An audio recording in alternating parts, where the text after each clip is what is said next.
षष्ठाध्यायी जगन्माता यस्य चित्तात् समुत्थिता वेदानामुपकाराय तस्मै पाणिनये नमः।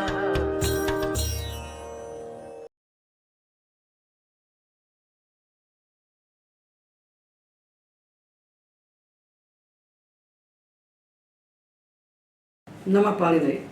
हम लोग पौष्पी प्रक्रिया के अनुसार सारे धातुओं के लृट लकार में रूप बना रहे हैं। पौष्पी प्रक्रिया का तात्पर्य यही है कि सारे धातुओं का एक लकार बनाना है। एक धातु के 10 लकार जो बनाते हैं प्रक्रिया ग्रंथ, ये पाणिनीय विधि नहीं है। इसलिए हम समग्र विचार को सामने ले करके सारे धातुओं के लृट लकार के रूप निष्पन्न कर रहे हैं। तो किसी प्रत्यय को लगाने के साथ ही हमें अंगकार्य करने के पहले 5 उपांगों का विचार करना चाहिए कि जो प्रत्यय लगा है ये साधातुक है कि आधातुक है। यदि आधातुक है तो इडागम होगा कि नहीं होगा। यदि आधातुक है तो उसके परे होने पर कुछ धातुओं को कुछ आदेश होने वाले हैं क्या, किन धातुओं के स्थान पर क्या आदेश होने वाले हैं। यदि आधातुक है तो इसके परे होने पर किस धातु के स्थान पर कौन से आदेश होने वाले हैं, ये दूसरा विचार। प्रत्यय के स्थान पर कौन से आदेश होने वाले हैं, ये तीसरा विचार। प्रत्ययादेश और धात्वादेश और इडागम, ये 3 बातें होगी। अब चौथा विचार है वो है अतिदेश का। इसको विचारे बिना अंगकार्य नहीं करना चाहिए। भले थोड़े सूत्र हैं, किंतु यदि किसी अतिदेश ने प्रत्यय को कित कर दिया अथवा गित कर दिया तो अंगकार्य की दिशा बदल जाएगी। इसलिए इसका विचार भी हमें कर लेना चाहिए, तभी अंग कार्यों में प्रवृत्त होना चाहिए। भगवान पाणिनि ने अतिदेश के सारे सूत्र 26 सूत्र हैं, इन्हें प्रथम अध्याय के द्वितीय पाद में एक साथ लिख दिया है। उसमें से 3 सूत्र हमको यहाँ लगेंगे, गांग कुटादिभ्यो लिंगित विजित और विभाषोनो। 1 2 1, 1 2 2 और 1 2 3, ये 3 सामान्य अतिदेश हैं, ये गित्वातिदेश करते हैं। गांग कुटादिभ्यो लिंगित सूत्र कहता है कि धातु के बाद आने वाला प्रत्यय यदि यित्वृत नहीं है तो आप मान लीजिए कि वो गित है। और विज इट सूत्र कहता है कि जो ओ विजी भय चलनी वो धातु है, इसके बाद आने वाला प्रत्यय यदि सेठ है तो गित हो जाता है, अनित है तो गित नहीं होता। और तीसरा सूत्र है विभाषोनो हो, ये कहता है जो ऊणु धातु है, ऊणु धातु अदादिगम का आच्छादन है, इसके बाद आने वाला प्रत्यय यदि सेठ है तो विकल्प से गित होता है। ये 3 सूत्र हैं अतिदेश के। इनका फल क्या होता है? इनका फल होता है जाकर सीधा अंग कार्य पर। तो इन 4 उपांगों का विचार करके ही हमें अंग कार्य में प्रवृत्त होना चाहिए। अंग कार्य का अर्थ होता है जो कार्य प्रत्यय को निमित्त मान करके होता है, जिसका निमित्त प्रत्यय होता है। तो प्रत्यय को देखिए स्या प्रत्यय कैसा है, हमें कौन सा अंग कार्य करना है, ये प्रत्यय ही बताता है। पाणिनि ने ऐसी व्यवस्था बना के रखी है कि प्रत्ययों में अनुबंध लगा दिए हैं। वे अनुबंध ही हमें बताते हैं कि हमें गुण करना है कि गुण नहीं करना है। और दूसरी व्यवस्था बनाई उन्होंने अतिदेश की। स्या प्रत्यय देखिए न कित है न गित है, किंतु जब कुटादि धातुओं के बाद आएगा तो गांग कुटादिभ्यो गित सूत्र इसको गित कह देगा, गित बना देगा। तो ये सामान्य रास्ते को छोड़ के गित वाले रास्ते में चला जाएगा। तो ये सीधी बात है कि धातु से जब प्रत्यय लगता है तो 3 ही रास्ते मिलते हैं उसको कार्य करने के लिए। 3 ही प्रक्रिया होती है। एक प्रक्रिया होती है कित प्रत्ययों के लिए, दूसरी होती है यित अनित प्रत्ययों के लिए, और तीसरी होती है कित गित यित से भिन्न प्रत्ययों के लिए, सामान्य प्रक्रिया। बस ये 3 रास्ते हैं, ये हमें चुनना है। कैसे चुनना है? प्रत्यय के अनुबंध को देखकर और अतिदेश को देखकर हम निर्णय कर लेंगे कि हमें किस मार्ग से जाना है। तो अंगकार के बहुत सारे सूत्र यहाँ लगने वाले नहीं हैं, 4-5 सूत्र हम बता देते हैं। पहला सूत्र है सार्वधातुक आधातुक योग। सार्वधातुक आधातुक प्रत्यय परे होने पर इगंत अंग को गुण होता है। और दूसरा सूत्र कहता है किंगित च, यदि प्रत्यय कित गित है तो ये जो गुण हो रहा है सार्वधातुक आधातुक योग से, ये नहीं होता है। तो सार्वधातुक आधातुक योग को हम जाने और तत्काल हम किंगित च को जाने। तो भू धातु से जब हम सति प्रत्यय लगाएंगे तो गुण हो जाएगा, और कुचादिगण के नु धातु से जब हम सति प्रत्यय को लगाएंगे तो गुण नहीं होगा, क्योंकि नु धातु कुचादि में पढ़ा हुआ है, और कुचादि में पढ़े हुए जो धातु उनके बाद आने वाला प्रत्यय गित से भिन्न है तो गित है। तो नु धातु के बाद आने वाला जो स्या है वो गित है, और भू धातु के बाद आने वाला जो स्या है वो गित नहीं है। देखिए भू धातु है, इसके बाद प्रत्यय आया स्यति, इडागम हो गया, इस ऊ को गुण हो जाएगा, क्योंकि स्या प्रत्यय कित नहीं है। और नु धातु के बाद जब इष्यति प्रत्यय आया तो इसको गुण नहीं होगा, क्योंकि नु धातु कुचादिगण में पढ़ा गया है। कुचादिगण में 35 धातु पढ़े गए हैं, उन 35 धातु में नु धातु है। इसके बाद आने वाला प्रत्यय गित हो गया। गित हो गया तो किंगित टीचर ने कहा कि किंचित प्रत्यय परे होने पर इक के स्थान पर होने वाले जो गुणवृद्धि कार्य है वो नहीं होते, इसको गुण नहीं होगा, इसको गुण हो जाएगा। तो सा धातु का धातु क्यों, उसका तत्काल बात हमें मालूम होना चाहिए किंगित टीचर। और तीसरी बात कि जब इसको गुण का निषेध हो जाएगा ऊ को, तब क्या होगा, तभी आजादी प्रत्यय परे होने पर इसको उवंग हो जाएगा, इसको नु हो जाएगा। अचिष्णु धातु भ्रुवाम योर यंग वंगो, तो बन जाएगा नुविष्यति, इसको गुण होकर भो बनेगा, तो एचो यवा यावा होकर आओ बन जाएगा।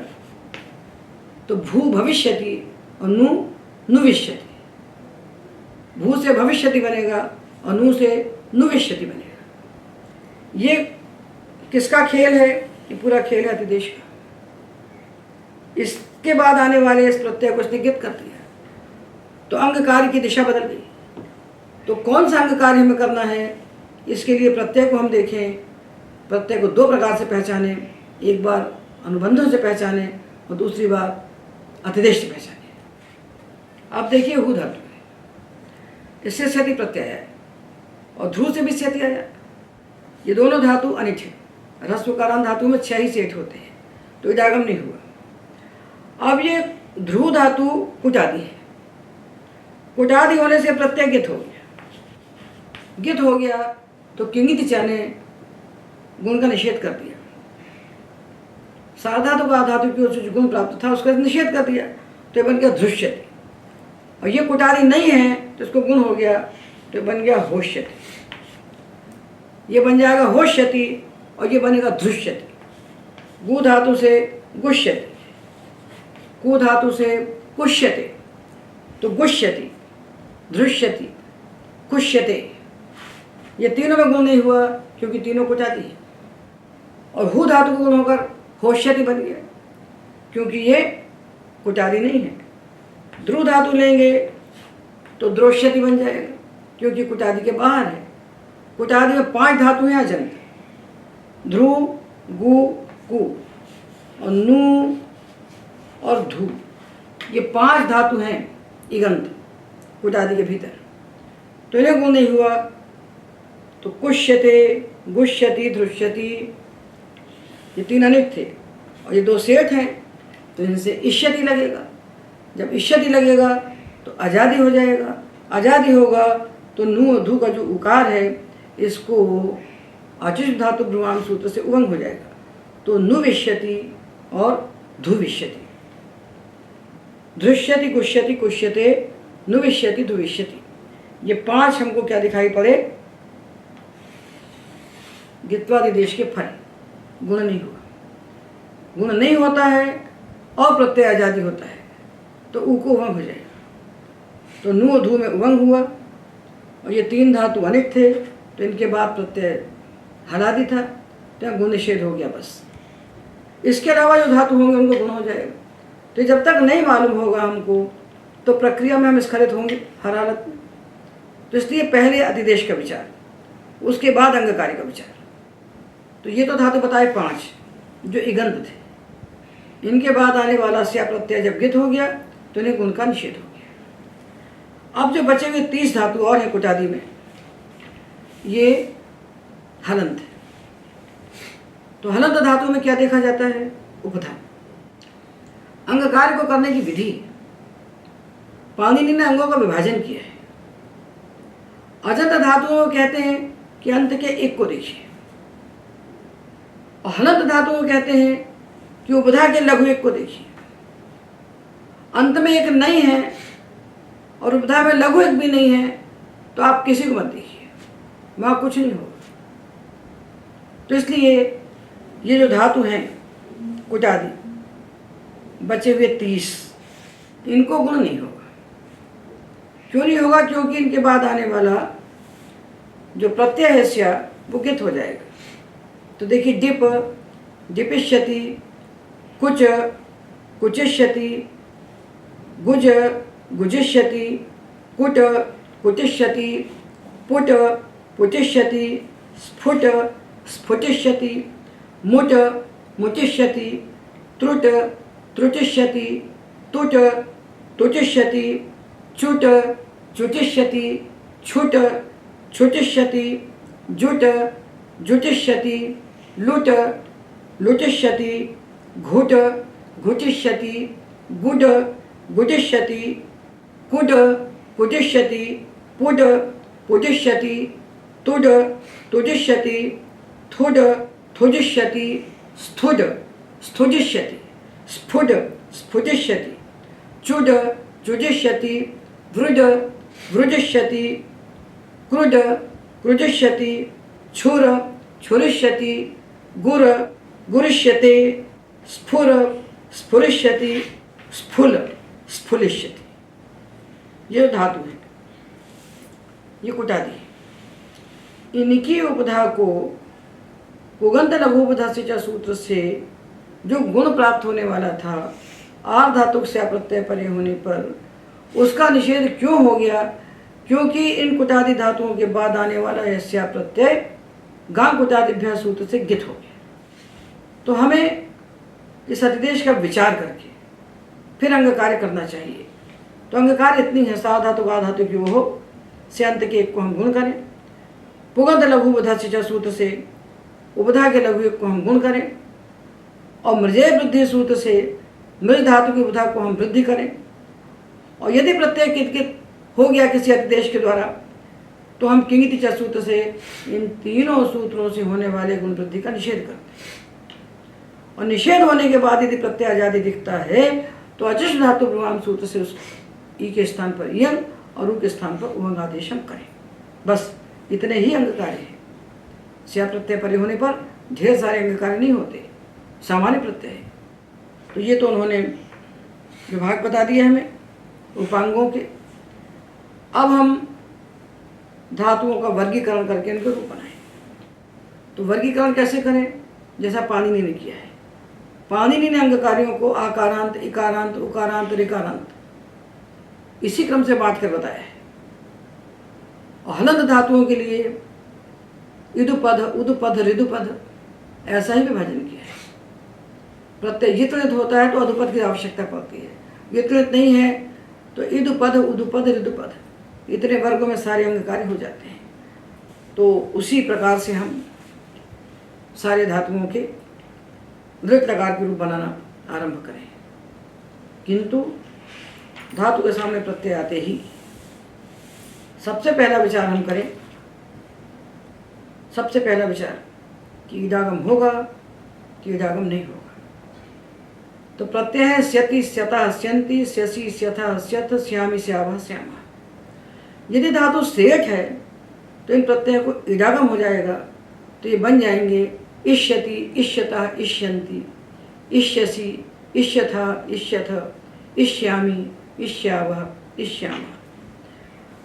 आत्मनेपद के प्रत्यय हैं स्यते, स्येते, स्यन्ते, स्यसे, स्येथे, स्यध्वे, स्ये, स्यावहे, श्यामहे। यदि ये प्रत्यय सेठ धातु के बाद आएंगे तो इनको इडागम हो जाएगा। तो इडागम होकर ये प्रत्यय बन जाएंगे इष्यते, इष्येते, इष्यन्ते, इष्यसे, इष्येथे, इष्यध्वे, इष्ये, इष्यावहे, इष्यामहे। अब हमें ये देखना है कि प्रत्यय में जो स्यति का सा था वो शा कैसे हो गया, ये शब्द कैसे हो गया इसको। तो सूत्र है आदेश प्रत्यय योः। इण हो पहले, सा के पहले इण हो, सा के पहले इण यानी इण प्रत्याहार का कोई भी वर्ण हो, और उस इण के बाद यदि सा आता है, कौन सा सा? या तो प्रत्यय का सा हो अथवा आदेश का सा हो तो उसको मूर्धन्य शकार हो जाता है उसके स्थान पर। तो देखिए प्रत्यय तो स्यति है, प्रत्यय स्या है, इसके आदि में दंत सकार है, इसके पहले आ है, ये आ इण नहीं है। आ इण नहीं है तो प्रत्यय के सा को कुछ नहीं होगा, तो बनेगा पास्यति। पा पास्यति, दा दास्यति, धा धास्यति, वा वास्यति, ला लास्यति, मा मास्यति, ऐसी रहेगा। किंतु प्रत्यय के पहले यदि इण है, सकार आदि प्रत्यय है, प्रत्यय के आदि में सा है, उसके पहले इण है, तो इसको श हो जाएगा। तो नी को हमने गुण किया तो ने बन गया, ये ए इण है, इस सा को श हो गया। तो नी नेष्यति, ची चेष्यति, जी जेष्यति, हु होष्यति, तो प्रत्यय का सा हो, उसके पहले इण हो तो सा के स्थान पर श हो जाएगा। यदि आदेश का सा है तो भी उसके स्थान पर श हो जाएगा। यदि आदेश का भी नहीं है सा और प्रत्यय का भी नहीं है तो उसको कुछ नहीं होगा, और इस सा के पहले इण होना चाहिए। ये हमने शब्द का विचार कर लिया। अब हमें ऋत लकार के रूप बनाने के लिए जितने कार्य चाहिए थे उन सब का हमने खंड खंड में विचार कर लिया। धात्वादेश, प्रत्ययादेश, अतिदेश, इडागम और सामान्य अंग कार्य, इतना सब हमने इकट्ठा कर लिया। अब हमें केवल रूप बनाना है और विशेष सूत्र जो आएंगे उनका विचार वहीं करते चलेंगे। तो अब हम धातुओं के सामने प्रत्यय को बैठाएं। प्रत्यय को बैठाने के पहले क्या विचार करें कि धातु सेठ है कि अनिट है, और परस्मैपदी है कि आत्मनेपदी है। ये चार प्रकार के प्रत्यय हमने दिया। सेठ परस्मैपदी, अनिट परस्मैपदी, सेठ आत्मनेपदी, अनिट आत्मनेपदी, तो चार प्रकार के प्रत्यय हैं। तो धातु का पद देखें, उसके सेठ अनिट विभाग को पहचानें, तदनुसार हम इट के सहित प्रत्यय को लगाएं या इट से रहित प्रत्यय को लगाएं। तो सबसे पहले हम लेते हैं आकारांत धातु। सबसे पहले हम सारे आकारांत धातुओं को लेते हैं। आकारांत धातु 66 है। इस बात का ध्यान रखें कि जब प्रत्यय आधातुक होता है तो गणों का विचार नहीं किया जाता। धातु जो 10 गणों में बटे हुए हैं, ये किसके लिए बटे हैं? ये विकरण लगाने के लिए बटे। 10 गणों के 10 विकरण लग जाएं इसलिए बटे हैं। और विकरण कब लगता है? जब धातु से परे कर्तरी सार्वधातुक प्रत्यय होता है, तभी विकरण लगता है। तो कर्तृर्थक सार्वधातुक प्रत्यय परे होने पर हम गणानुसार विकरण लगा सकें, इसलिए धातुओं के 10 गण बने हैं। तो एक गण और विकरण सार्वधातुक प्रत्यय के लिए हैं। आधातुक प्रत्ययों के लिए न तो कोई गण है और न कोई विकरण है। इसलिए सारे गणों के 9 गणों के जो आकारांत धातु हैं उनको हमने एक साथ इकट्ठा करके लिख दिया। ये द्वितीय भाग के आदि में हमने धातु पाठ बनाया है, या आधातुक प्रत्ययों के लिए बनाया है। प्रथम भाग में जो बनाया है वो साधातुक प्रत्ययों के लिए बनाया है, उसको 10 गणों में विभाजित करके बनाया है। और ये जो बनाया है इसमें 9 गणों का एक गण बना दिया। तो देखिए इसमें आकारांत धातु जो लिखे हैं, 9 गणों के आकारांत धातु को हमने मिला दिया, तो मिला करके बन गए 66। ये देखिए 12 पेज से शुरू होता है ये धातु पाठ। तो 66 धातु आकारांत है और एजंत भी है मिलाकर। एजंत को आकारांत में क्यों मिला दिया?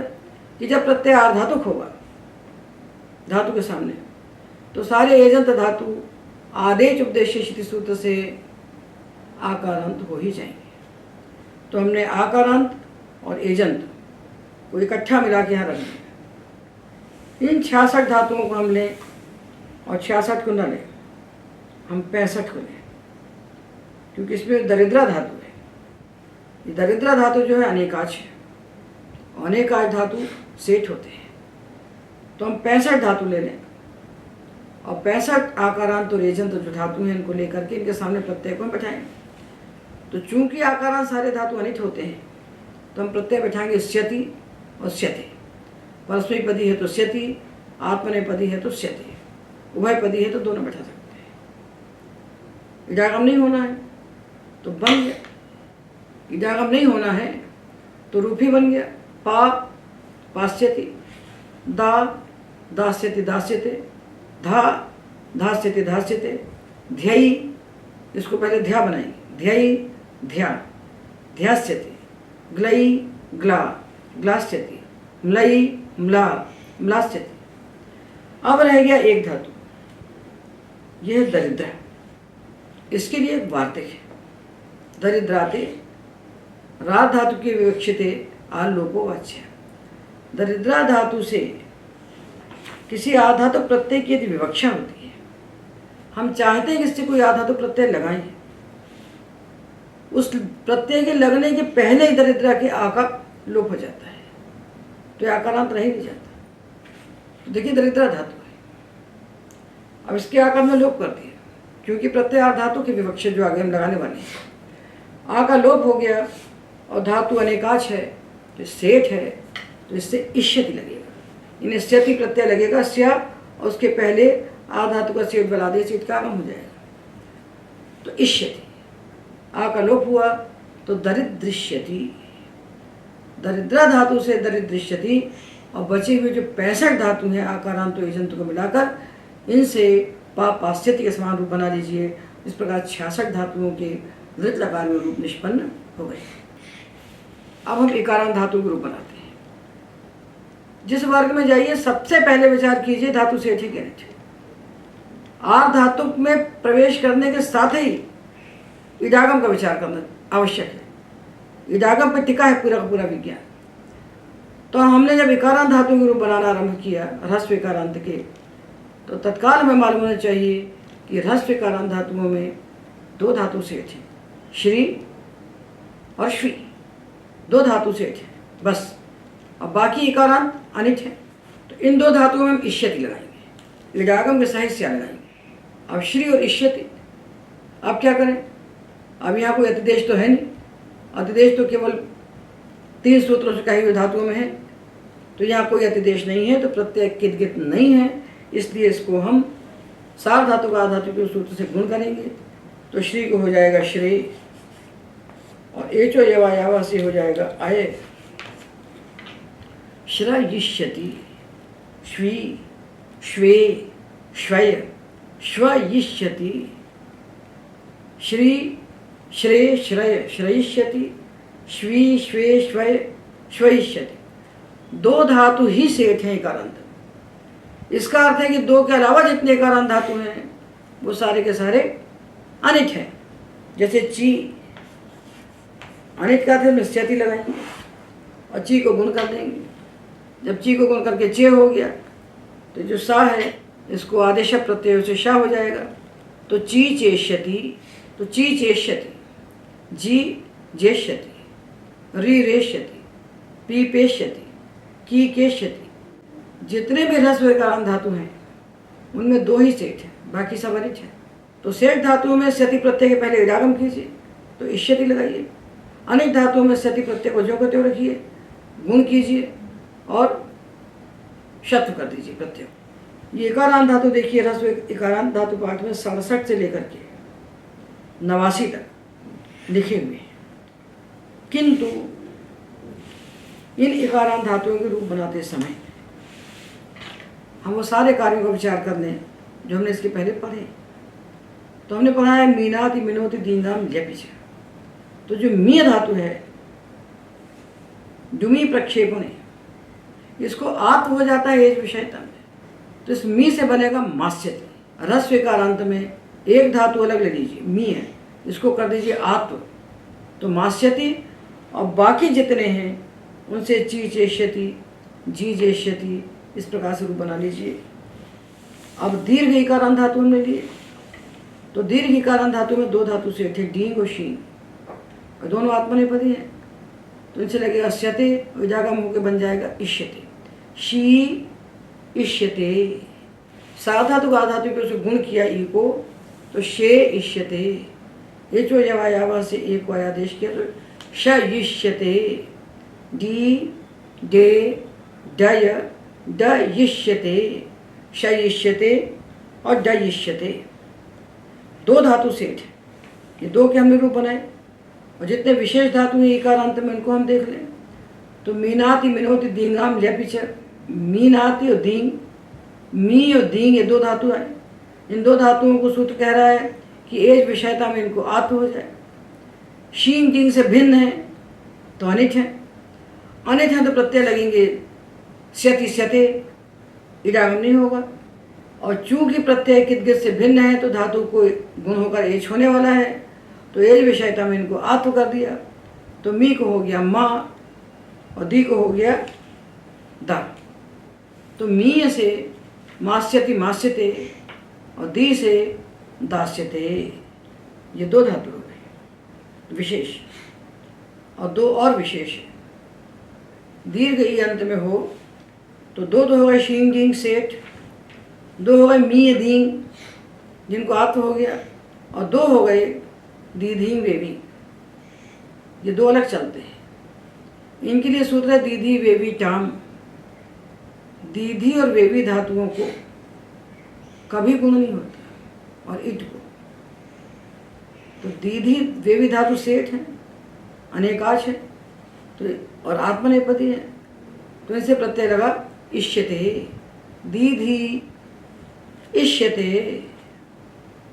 अब गुण तो प्राप्त था साधातु का धातु से, उसको बाध दिया दीधी वेवी टाम ने, गुण का निषेध हो गया। तो अब क्या करें, दीधी का ई है, उसके बाद इडागम का ई है, तो दीधी वेवी के लिए दूसरा सूत्र बना है यी वनयोर दीधी वेव्यो हो, या परे होने पर और इकार परे होने पर दीधी वेवी के इकार का लोप हो जाता है। तो दीधी वेवी के इकार का तो लोप हो गया, और इष्यते का इकार उसमें जाकर जुड़ गया, तो दीधी इष्यते, दीर्घ इष्यते, दीधिष्यते, दीधिष्यते और वे विष्यते। ये हमने सारे ईकारांत में जो विशेष धातु थे, दीधी वेवी और मी दींग और दींग शीन, इन 6 धातुओं के अलग स्वरूप बनाए। और एक लींग धातु आता है, ली श्लेषण है, जिनके लिए हमने धातु आदेश में पढ़ा था, विभाषा लिए थे। ली धातु को एक विषयता में विकल्प से अर्थ होता है, और धातु अनिच है क्योंकि दीर्घ इकारांत में 2 ही सेठ हैं, तो ली अनिच है। तो जब आत्व हो गया तो लास्यते, आत्व नहीं हुआ तो गुण करके लेश्यते। अब जो इकारांत धातु बच गए, इनको जानिए, ये सब अनिट है, तो इसे अनिट प्रत्यय लगाइए, स्यति और स्यते, और गुण करके प्रत्यय के सकार को शत कर दीजिए। तो नी ने नेष्यति, भी भे भेष्यति, क्री क्रे क्रेष्यति। ये बता सारे दीर्घ इकारांत धातुओं के हमने ऋत आकार में रूप निष्पन्न कर लिए। अब हम ह्रस्व उकारांत धातु को लेते हैं, इनसे हम स्या प्रत्यय को लगाएं, स्यति स्यति स्यते जो भी प्राप्त हो पद के अनुसार। सबसे पहला विचार करें इडागम का, दूसरा विचार करें अतिदेश का। तो इडागम का विचार हमने कर लिया है कि ह्रस्व उकारांत धातुओं में यू रू नु स्नु क्षु क्षु 6 धातु सेठ है, और बाकी सब अनिट है। तो पहले उन 6 धातुओं के रूप हम बना लें। सेठ है मतलब इनसे परे जो स्या प्रत्यय आएगा उसको इडागम हो जाएगा, तो बन जाएगा इष्यति। ये 6 धातु परस्मैपदी है, तो यू इष्यति। अब इष्यति परे है, तो सा धातु का धातु के सूत्र से यू को गुण करके यो बनाया, और एचो यवा यवा से ऊ को अव बनाया, तो यू यो यविष्यति, रू रो रविष्यति, नु नो नविष्यति, स्नु स्नो स्नविष्यति, क्षु क्षो क्षविष्यति, क्षुणु क्षुणो क्षणविष्यति। ये 6 ह्रस्व उकारांत धातु सेठ हैं, इनमें हमने सेठ प्रत्यय लगाए, और जो बचेंगे उनमें हम अनिट प्रत्यय लगाएंगे। किंतु उसके पहले हम उन धातुओं का विचार कर लें जो कुटादी है, अथवा जिनके बाद आने वाले स्या प्रत्यय को गित किया गया है। तो देखिए, हमने पढ़ा है गांग कुटादिभ्यो इलिन गित। गांग का अर्थ यहाँ पर इनका आदेश है, और वो स्या में होता है, इसलिए उसकी हमें यहाँ पर कोई आवश्यकता है नहीं। जो कुटादी धातु हैं उनमें 5 धातु हैं उकारांत, 3 ह्रस्व उकारांत हैं गु, ध्रु और कु, और 2 दीर्घ उकारांत हैं नु और धु। इनके बाद आने वाला यित से भिन्न प्रत्यय गित होता है, तो स्या प्रत्यय यित से भिन्न है, तो जब वो इन धातुओं के बाद आएगा तो गित हो जाएगा। गित होगा तो क्या होगा, गित होने का फल क्या है? गित होने का फल है कि गुण का निषेध कर दीजिए, तो किंगित सूत्र आकर गुण का निषेध कर देगा। तो गु गुष्यति, ध्रु धृष्यति और कु कुष्यते।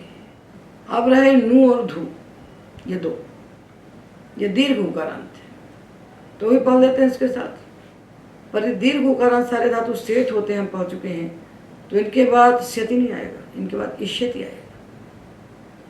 इष्यति आया और गांग कुजादी सूत्र ने इनको गित कर दिया। जब गित हो गया तो किंगितिचा ने गुण निषेध कर दिया। अब हम नु और धू के उकार को गुण नहीं कर सकते। जब नहीं कर सकते तो क्या करें, तो आगे देखते हैं कि प्रत्यय आजादी है, इजागम हो गया है, तो अच परे होने पर, आजादी प्रत्यय परे होने पर आचिष्ण सूत्र से उ के स्थान पर उवंग हो गया। तो नु नुव नुविष्यति और धू धुव धुविष्यति, उवंग का अर्थ है उ के स्थान पर उव हो जाना। तो ये 2 बन गए और एक उकारांत और बचता है, ऊनु आच्छादन धातु है। इसके बाद आने वाला जो सेठ प्रत्यय है वो विकल्प से गित होता है, तो ऊनु के बाद तो सेठ ही प्रत्यय है, क्योंकि ऊनु धातु अनेकाच होने से सेठ है। तो ऊनु और इष्यति ये प्रत्यय विकल्प से गित होगा। तो जब गित हो गया तो गुण नहीं हुआ, क्योंकि टीचर ने रोक दिया। गुण नहीं हुआ तो उवंग हो गया अचिष्णु से, तो ऊर्णु इष्यति उवंग होगा ऊर्णुव इष्यति, ऊर्णु विष्यति, ऊर्णु विष्यति।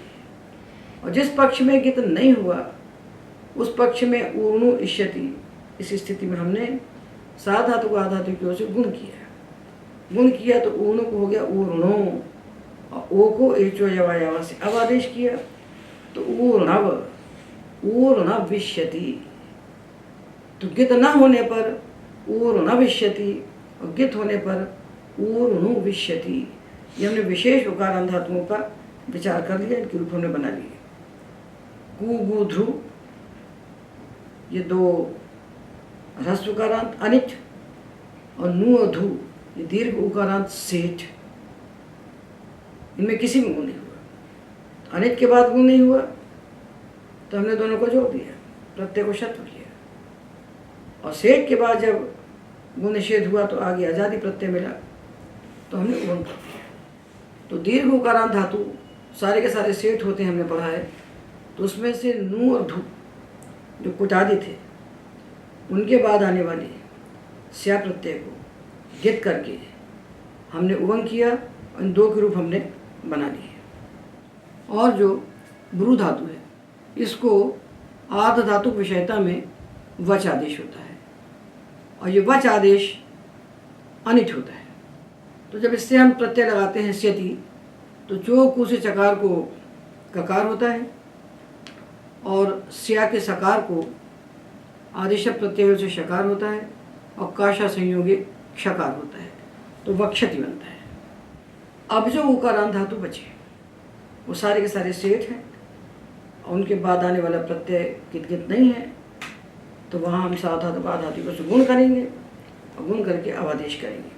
तो भू भो भव भविष्यति, लू लो लव लविष्यति, पू पो पव भविष्यति। ये सारे ऊ को हम गुण करते जाएंगे दीर्घ ऊ को, पर वो नु और धू को छोड़ देंगे जो कुटादी में है, वहाँ उवंग करना पड़ेगा। ये सावधानी रख के हम काम करें, और इस प्रकार हमने सारे उकारांत धातु के रूप भी दृढ़ लकार में निष्पन्न कर लिए। अब हम ह्रस्व ऋकारांत धातुओं के दृढ़ लकार के रूप बनाते हैं। तो बनाने के पहले सबसे पहला विचार है इजागम का। तो हमने जाना है कि ह्रस्व ऋकारांत धातुओं में 2 धातु सेठ हैं, ब्रिंग और व्री हैं, और 2 के अलावा सारे अनिट हैं। और साथ में ये भी जाना है कि स्वरति सूति सूयति धुई उदितो वा, इस सूत्र से स्व्री धातु वेट है। तो ब्रिंग ब्री सेठ, स्व्री वेट और बाकी सब अनिट। ये सामान्य व्यवस्था हमने इडागम की जानी है सेठ, अनिट और वेट धातुओं को पहचान करके। किंतु यहाँ स्या प्रत्यय के लिए एक विशेष सूत्र आता है, ऋद्धनो से। ऋकारांत धातुओं के बाद आने वाला जो स्या प्रत्यय है उसको इडागम होता है। जब होता है तो सारे धातु जितने भी ऋकारांत हैं, ह्रस्व ऋकारांत, वो सब सेठ हो गए स्या प्रत्यय में, और जिनके अंत में दीर्घ ऋकार है वो तो सेठ थे ही। तो सारे ह्रस्व ऋकारांत धातु स्या प्रत्यय परे होने पर सेठ हो गए। तो सारे ऋकारांत धातुओं के बाद आने वाला जो स्या प्रत्यय है वो सेठ हो गया। तो व्री वरिष्यति और क्री करिष्यति, सेठ से भी इडागम हुआ, अनिट से भी इडागम हो गया। अब रही बात स्व्री धातु की, जो वेट है, इसको क्या करें? ऋद्धनो से ने सारे ऋकारांत धातु के बाद आने वाले स्या प्रत्यय को जब इडागम कर दिया तो स्व्री धातु तो हम वेट जानते हैं स्वरति सूति सूयति सूत्र से, तो इसको विकल्प से इडागम होना चाहिए या नित्य होना चाहिए, ये भी विचार यहाँ करना चाहिए। तो देखिए, ये जो स्वरति सूति सूयति सूत्र है यह है 7-2-44, और जो ऋद्धनो से सूत्र है जो स्या प्रत्यय को इडागम कर रहा है ऋकारांत के बाद, इसकी संख्या है 70। ये पर सूत्र है। तो परत्वात् ऋद्धनो से सूत्र इस स्वरति को बाध देगा। तो स्व्री धातु सब जगह वेट होगा, किंतु स्या प्रत्यय में ये भी सेठ हो जाएगा। एतावता जितने ऋकारांत धातु हैं जिनको हम सेठ अनिट वेट के रूप में जानते हैं, वे सारे के सारे ह्रस्व ऋकारांत धातु स्या प्रत्यय में सेठ हो जाएंगे। तो सारे ऋकारांत धातुओं के बाद आने वाले स्या को हम इडागम करें तो क्री करिष्यति, ह्री हरिष्यति, भ्री भरिष्यति, और स्व्री जो वेट है इससे भी स्वरिष्यति एक ही रूप बनेगा। इससे इडागम का निषेध नहीं होगा, विकल्प नहीं होगा। ये तो बना लिया हमने सारे ह्रस्व ऋकारांत धातुओं के रूप, पर इनमें जो ब्रिंग ब्रे धातु है इनके लिए एक विशेष विचार करना चाहिए कि सूत्र है व्रीतो वा। ब्रिंग ब्रे धातु और दीर्घ ऋकारांत जितने धातु हैं इनके बाद जो इट आता है उसको विकल्प से दीर्घ होता है। तो इन ब्रिंग ब्रे धातुओं के बाद जो स्या प्रत्यय आया उसको जो इडागम हुआ उस इट को विकल्प से दीर्घ हुआ, तो रूप बने वरिष्यति वरिष्यति, वरिष्यते वरिष्यते। ये 2 विशेष हो गए, और बाकी सब सामान्य करिष्यति के समान सारे ऋकारांत धातु बन जाएंगे, और स्व्री को भी नित्य इडागम होगा ऋद्धनुष्य के पर होने के कारण। अब हम दीर्घ ऋकारांत धातुओं के रूप स्या प्रत्यय में बनाएंगे। उनमें भी हम साधातु का धातु के उसको गुण करें, पर ये जाने कि दीर्घ ऋकारांत सारे धातु सेठ होते हैं, इनमें कोई धातु अनेक नहीं होता। तो इनमें हम इष्यत इष्यते ही लगाएंगे जैसा प्राप्त होगा। तो त्रि और इष्यति, साधातु का धातु के उसको गुण किया तो तरिष्यति बना। और व्रीतो वा सूत्र जो हमने पढ़ा है कि ब्रिंग ब्री के बाद और दीर्घ ऋकार के बाद आने वाला जो इट है उस इट को विकल्प से दीर्घ होता है। तो जब दीर्घ किया तो तरिष्यति, तो त्रि तरिष्यति तरिष्यति, श्री शरिष्यति शरिष्यति, ज्री जरिष्यति जरिष्यति, ग्री गरिष्यति गरिष्यति। इस प्रकार हमने दीर्घ ऋकारांत सारे धातुओं के भी रूप दृढ़ लकार में निष्पन्न कर लिए, और एजंत धातु के रूप तो हमने आकारांत के साथ ही निष्पन्न कर लिए थे, क्योंकि आर धातु प्रत्यय परे होने पर सारे एजंत धातु आकारांत बन ही जाते हैं। एतावता हमने सारे अजंत धातुओं के रूप दृढ़ लकार में निष्पन्न कर लिए। इसके बाद हम हलंत धातुओं के रूप अगले व्याख्यान में निष्पन्न करेंगे। आज के व्याख्यान में एतावत।